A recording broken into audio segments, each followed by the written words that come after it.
Hi, everybody. Tim Hughes here. I'm the CEO and co-founder of DLA Ignite. With me today, I've got Nick Bennett, and we're going to be talking about his book, B2B Influencer Marketing, Work with Creators to Generate Authentic and Effective Marketing. Nick, great book. And it wasn't the book I was expecting. Is that a good thing or a And bad that's thing? a good thing, yes. because I was expecting another book about the influencer marketing is going to be really good and you need to be into it and da-da-da-da-da. And it's not about that at all. Before we dig in, where can people find you? Absolutely. Yeah. First off, excited to be here with you. But yeah, find me on LinkedIn. That's where I spend probably too much time, to be honest with you. But, shoot me a DM. Always happy to chat with people. Love meeting new people. And, the purpose of social media is to be social. So To be social. Absolutely. Yeah. So what inspired you to write the book, Nick?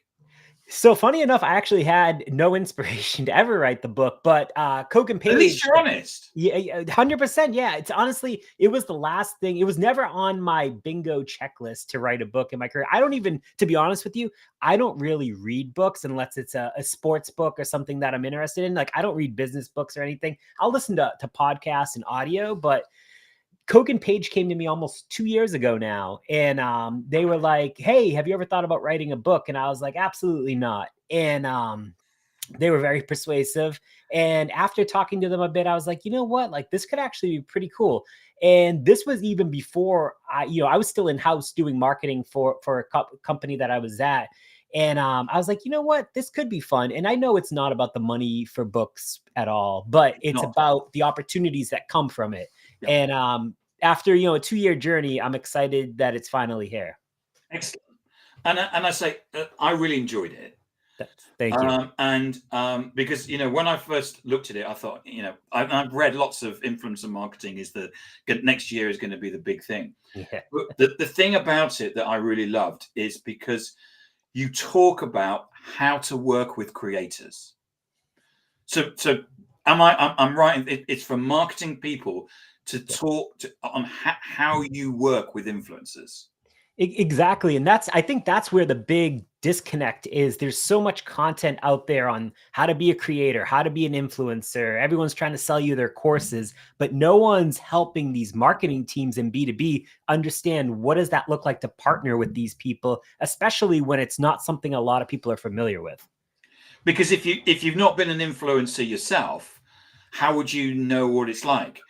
I mean, there's a famous. I tell this story a lot. That there's somebody on LinkedIn who runs a course on how to be an influencer who isn't an influencer, and it's one of those. How do you know what it's like? But what you do is you actually walk us through. These are the things that you need to be thinking about. This, if you're, this isn't about transactions. You need to be thinking about a partnership. Exactly. And if I think about like a deeper meaning of like why I wrote the book, I think it's because B2B marketing, when you think about B2B marketing, I've been in B2B marketing in-house before I started my own company with my partner, Mark, for 14 years. So I've worked for early stage tech companies, later stage tech companies, and B2B marketing has always been a step behind B2C when it comes to innovation, at least in my mind. And we're always playing catch up. But influencer marketing isn't just a B2C play anymore. And I think, I'm sure you've seen it. The people on LinkedIn have seen it. Like, the way people buy in B2B has changed. Decision makers aren't reading white papers or responding to cold emails that the way they used to. They're consuming content from the people that they trust. And in today's world, trust is built through creators. Yes. We've had a couple of comments. Just one saying, hi, hello from Atlanta, Marcello Arcele. I don't know if that's if I pronounced that correctly, but that's probably that's paired. That's come from you. Oh, nice. How you doing? So what are the biggest misconceptions that people have about working with creators? Yeah, I think one of the biggest mistakes that people are making is thinking influencer marketing is just about paying people to post on LinkedIn. I mean, trust me, I've seen this both sides. I've partnered with brands and I have worked for brands that have partnered with creators. So like, I've seen the full spectrum. I've seen it from a very small pilot up into a massive $250,000 a year spend. So if you think about it, if you're giving 10 influencers the same copy paste message to share, that's not influencer marketing, that's spamming. No one wants to be spammed or pitch slapped or anything like that. The best partnerships are built around collaboration when the creator's voice is authentic and their audience sees the value. And that's the mistake that people are making, or they were making a lot probably 6 months to a year ago. Some of them have finally started to figure this out, but it's going to probably be another 1 to 3 years before I think mass adoption happens here. Yeah, and I totally agree. And when I was reading the book, I kept going, yeah, I agree with that, because no one's interested in a buy my product because we're a great message. Yep. You know, everybody's saying it. We were talking to somebody the other day who does whiteboards. And they said, well, I'm the best in the business. I said, okay, we went on to LinkedIn. There's 4,500 that people that will do whiteboards. Wow. It's like, so how does someone tell the difference? That's and they don't know until they've used your so right. This is about trust. Yep. And what they're doing is that they're buying the trust. Yep. You mentioned, I mean, how do you see? I've always seen that B2B and B2C are different, but I've always kind of seen that B2B is following B2C. So whatever's happening in B2C, it will happen in B2B in 6 months or 2 years or something like that. Yep. Would you agree? Yeah, I would agree with that. And I think the issue is when B2B companies try to leverage the B2C playbook, especially when it comes to influencer marketing. Because if you think about the B2C side, you have all these people on TikTok and Instagram and YouTube that, they're selling products, and these products, they're a lot of times short money. You're not selling or representing a 6-figure brand, for example. Yeah. And I think that's the biggest thing. And there's a stat that I reference in the book that says 83% of the time that a B2B buyer is engaging with your brand, they're not talking to your sales team. They're doing their own research. And I think that's the big difference from B2B to B2C.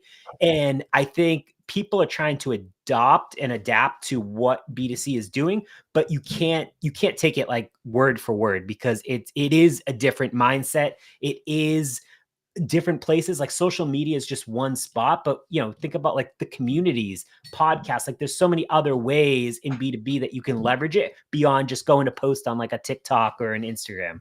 So what should brands be doing to work with creators? Because you're kind of moving on to that, aren't you?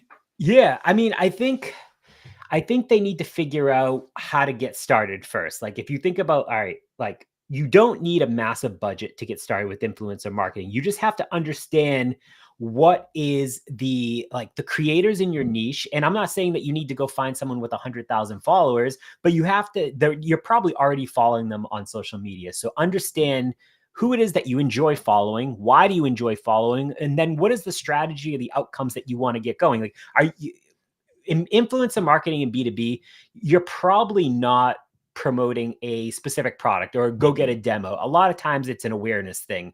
And then it's up to that brand to figure out how to capture that awareness that they're actually putting out there. So I think it's like, you need to engage with these people. You need to comment on their content. You need to build relationships with them before you're even pitching them on a campaign. And if you approach influencer marketing as a relationship versus a transactional play, I think you're going to see way better results. And again, you don't need, like, I've built this for companies on like a $2,500 budget. Like it's not as expensive as people think it is, like, because they see the B2C side of it. Yeah. And you get these reports of influencers earning hundreds of thousands of pounds. But I mean, in some cases, if they're shipping a perfume, the opposite side to that is that they're selling millions. Right. I mean, the big difference, I think, is that when you buy a perfume, what you're doing is you're buying it. If you don't like it, you're going to throw it away.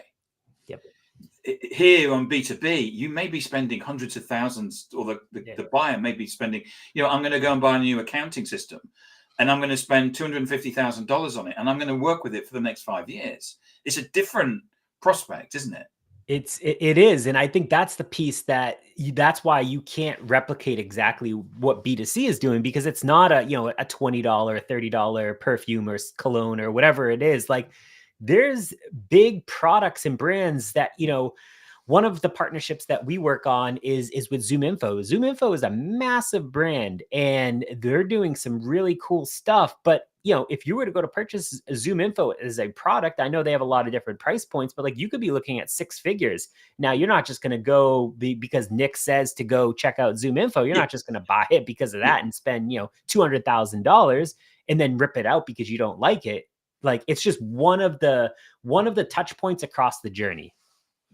And I think I think we have to be honest, is that from a sales perspective, we're unlikely to generate leads from influencer marketing. As you said, it's more likely to be awareness, isn't it? Exactly. And then, I mean, there's a lot of tools out there that can then capture that awareness. And it's up to that brand to figure out like, hey, this influencer, this creator is driving people back to our website. Great. They did their job. Fantastic. Now it's up to us to uncover who these people are and provide valuable enough content that they want to engage with us, whether it's, newsletter, event, podcast, new research report, whatever it is.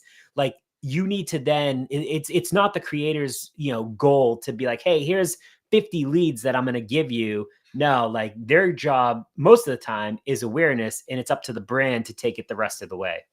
You also go into detail, and I think this was really important in chapter 3. You talk about the legalities and the ethical considerations of it.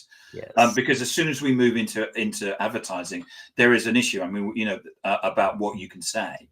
Tell us a little bit about that. Yeah. So, and I think it's still a gray area because what I'm seeing? I see a lot of people on LinkedIn that are promoting stuff. It's very straightforward. Who's promoting stuff? Who isn't? And a lot of times, just like, a TikTok or an Instagram, you have to put like sponsored post or partner at the bottom of that. And a lot of like these, other video, video first types of platforms. I know LinkedIn does have this. No one's using it. It's like, this is a sponsored post because you want people to know like ethically, hey, I'm being paid to promote this. Yes, I have used it. And if you're not using the product, that's another whole conversation that gets really, gray, but you should disclose in LinkedIn. If you look at LinkedIn's term, like TOC, it actually says anything that is a paid sponsored post must be like called out, whether it's through a hashtag, whether it's through just the text itself. Because if you look at like the FTC, like they specifically say that. However, LinkedIn's not enforcing this, which is a shame because I see so many people promote stuff, not tagging it properly. And they're just, they're getting paid. They're just kind of pumping it out. But like deep down, people can see through that. And I'm hopeful that the ethical and legal piece of that for LinkedIn specifically will hopefully get ramped up over the next year or two when more people even start to engage in this. Yeah, I always put the hashtag ads and exactly. sponsored. And obviously that translates into to X and things like that. Yep. What are you seeing as some of the most innovative or unexpected ways that people are using influencer marketing today? I'm seeing it being more of a part of an integrated marketing strategy. So again, like going back to like, hey, I'm going to pay you to post on LinkedIn. I've talked to so many creators and influencers that are actually moving away from that model. I talked to like 3 of them today. And they were like, yeah, like I don't want to do the one-off transactional play anymore. I don't want to just go do 2 or 3 LinkedIn posts and that's it.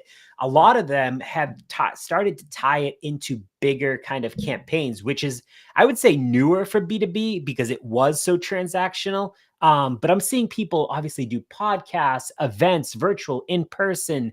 The LinkedIn piece is part of it. I'm seeing the newsletters, obviously. I'm seeing actually co-branded research reports or some type of definitive guide where it's from that creator, but it's co-branded with that brand on it. So it's like, hey, Nick put out this awesome research report about, creators in 2025. I enjoy Nick's content. I believe him. So I'm going to read it. But, oh, by the way, it's also co-sponsored with, XYZ or whatever that is. I'm seeing a lot of those because, again, the brand can then use that from an SEO perspective. Like there's so much long tail stuff that you can use on those kind of longer pieces of content. But I mean, there's probably like 15 to 30 different types of activations that you could use right now to make it part of an integrated strategy versus such a siloed piece of marketing. Yeah, I got rickrolled. I can't. The CRM vendor sent a whole load of us this box, and they said you got to video yourself open this box. And I opened the box, and of course this big pop of stuff, which went everywhere, and then there was a card in it. And when you open the card, it basically went, "I'm never going to give you up, never going to get you down," and you couldn't switch it off. I got that too. You got okay, yeah, and it was like, it was that was unique. Yeah. And I mean, they got a lot out of it in terms of there was a lot of people that got that, and it was just a bit of fun as well. Yeah. Yep. Yeah, it's like in something like that's interesting because I do know that they followed up with like other types of content and campaigns. Like I would say it wasn't just a one-off. It tied into a bigger campaign that they were doing, which again, I'm a full believer of that. They got a lightning strike from everyone on LinkedIn that was talking about it. So much video content, which we know LinkedIn is actually prioritizing right now. So it was fantastic. And then they rolled that into something even bigger. And I think that's the way that brands should think about it versus being so, I guess like one-off and transactional. So Amit Kumar basically says partnerships work with transparency. That's going back to the ads and the sponsors bit. 100%. So how are you seeing AI impacting? It's making it easier to tell who's writing their content and who isn't. I mean, it's just become so easy. And I've seen a lot of LinkedIn posts that have dug even deeper into this, where depending on, M dashes and how those are used, and obviously the emojis and how content is like phrased, you can tell if it was done by AI or if it was done by the human. And this goes to both like writing your content as well as like, the people that are commenting. I get so many AI written comments on my LinkedIn stuff. And I just now reply with a robot. And I just write a robot back, and that's like my comment. And no one has like said this wasn't written by AI. So at this point, I'm just calling people out. It's made it easier for the people that are in it for the right reasons and the people that are authentic and genuine to stand out more, because all AI is doing is creating a sea of sameness. And the sea of sameness, especially with how big LinkedIn is, you're just going to get buried in everything else. Oh, it's just another AI written comment. Like this isn't like Nick's actual thoughts. Like for me, I would love, and the content that I love personally is when you dig into tactical ways that you're doing something, like lessons learned. And a lot of people can't talk about that because they only know the surface level, and they're using AI to get to the surface level, but they can't get, 10 steps below that. And the people that get 10 steps below that are the ones that I actually know are doing the work. So if I'm a marketing person, I'm thinking of getting into influencer marketing, and I'm going to go out to go to creators. What could I do to get started? Yeah, I think again, just follow their content already. And so in the book, I break down the 3 types of B2B influencers that are out there. So there's macro, micro, and nano.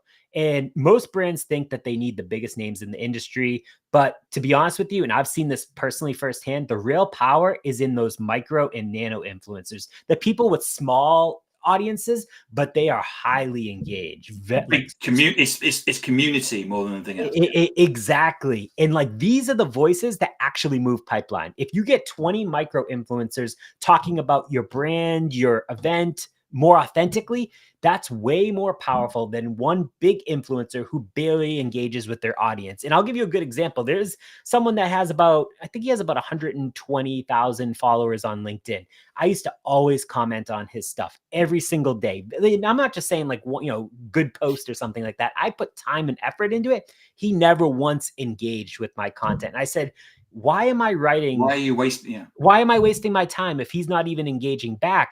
And so I just stopped following him. And funny enough, years later now, he's actually fallen off. Like you don't hear about him anymore. And it's probably because he didn't give back the social aspect. This is, again, like going back to what we started at the beginning. This is a social media site. Like we need to be social. It's a two-way street. I put out content, but I also want to meet and build relationships with others on the other side. So when you so just quickly, because we've only got about 30 seconds left. Yeah. When we, as a marketeer, if I'm going to reach out to an influencer or creator, what do I say? I'll give you one sentence that will honestly probably help you out more than anything. Hey, I'm just going to use me as an example. Hey, Nick, I've been following your content for years. Would you ever be open to a potential collaboration? I think there's a lot of alignment there between myself and you, or the brand and myself. And that one sentence will work so well because one, the creator knows that, hey, this person actually follows my content. They know what I believe in, my belief system, all of that. They know my values. And two, like they're being honest. Like, hey, I would love to figure out a way to work together because I enjoy working with you. And in B2B, if you sent that out to, 10 to 20 different people, I bet you your response rate would probably be close to 90%. Okay. Yeah. Nick, thank you so much for coming on and talking about your book, B2B Influencer Marketing, Work with Creators to Generate Authentic and Effective Marketing. If I wanted to buy one, where could I get one? Yeah, you can find it on koganpage.com. Search for it. You can also find it on Amazon and I'm sure, Barnes & Noble, a lot of other different websites as well. And where can we find you? LinkedIn, Nick Bennett. There's multiple Nick Bennetts. This happens a lot, but Nick Bennett from TACK, TACK. Okay. Excellent. Nick, thank you so much for coming on. As I say, I really enjoyed the book. Thought it was fantastic. And you offer so much advice in terms of marketers working for creators and creators themselves. It's really excellent.